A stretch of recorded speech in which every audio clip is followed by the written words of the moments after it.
وَإِذَا مَسَّ الْإِنسَانُ ضُرٌّ دَعَا رَبَّهُ مُنِيبًا إِلَيْهِ، اور جب انسان کو کوئی تکلیف پہنچتی ہے تو وہ اپنے رب کو پکارتا ہے بڑے رجوع کے ساتھ، بڑی لمبے ہاتھ اٹھا کے اللہ کی طرف متوجہ ہوتا ہے.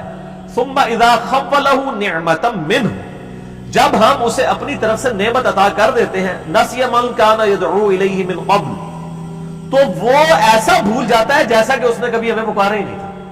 یہی ہوتا ہے. یعنی دنیا میں لوگ اللہ کو پکارتے ہیں، اللہ تعالیٰ مصیبت پریشانی حل کر دیتا ہے، اس کے بعد وہ یا تو اور ہستیوں کی طرف اس تکلیف کو دور کرنے کو منسوخ کرنا شروع کر دیتے ہیں، یا وہ کہتے ہیں کہ میری تو پلاننگ ہی بڑی چنگی تھی، دیکھو نا میں اس ٹائم بڑا منو سمجھ آ گئی سی کیا ہونا ہے تو میں کر لیا سی.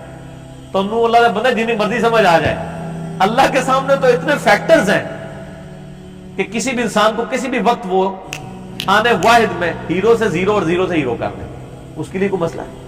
یعنی انسان کی ساری پلاننگز دھری رہتی ہیں. جیسا کہ مولا علی رضی اللہ تعالیٰ عنہ علیہ السلام کا قول ہے کہ میں نے اپنے ارادوں کے ٹوٹنے سے اپنے رب کو پہچانا ہے. ان میں پورا ارادہ کر لیتا ہوں، سارے کے سارے سرکمسٹانسز فیوریبل ہوتے ہیں میرے لیے، ڈن، اچانک پتہ ہی نہیں چلتا کہ یہ کیا ہو گیا. ایسا ہو جاتا ہے میرے بھائیوں. اور یہی چیزیں بیسیکلی اللہ تعالیٰ اپنا آپ انسان کو دکھاتا ہے کہ کوئی شخص اللہ تعالیٰ سے کبھی بھی آزاد نہیں ہو سکتا. حتیٰ کہ آپ دیکھ لیں سورۃ الکہف میں آیا کہ اے نبی علیہ السلام کبھی ایسا نہ ہو کہ آپ یہ ایک بات کہیں کہ میں کل یہ کام کروں گا اور آپ انشاءاللہ نہ کہیں. ایسا کبھی نہیں ہونا چاہیے، انشاءاللہ کے ساتھ کہنا ہے.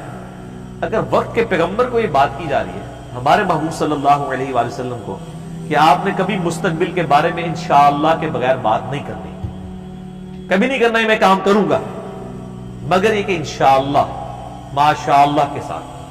کیونکہ انسان تو صرف ان فیکٹرز کو دیکھ رہا ہوتا ہے نا جو آپ کے سامنے.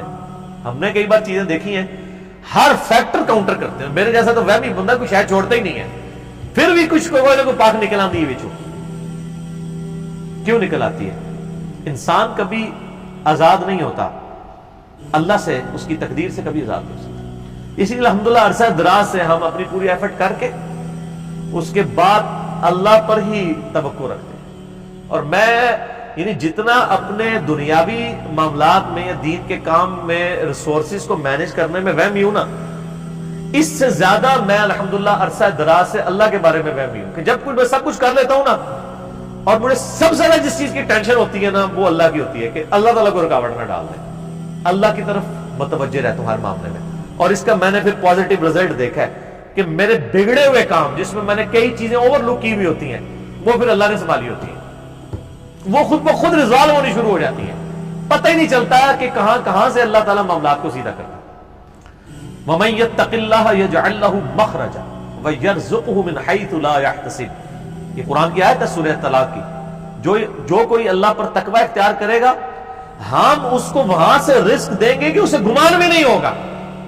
ان اللہ بالغ امری، اللہ تعالیٰ اپنے کاموں کو پورا کر کے رہتا ہے. اللہ نے جو ارادہ کر لیا ہے نا، جس کام کو بلوغت تک لے کے جانے کا وہ اس نے کر دیا.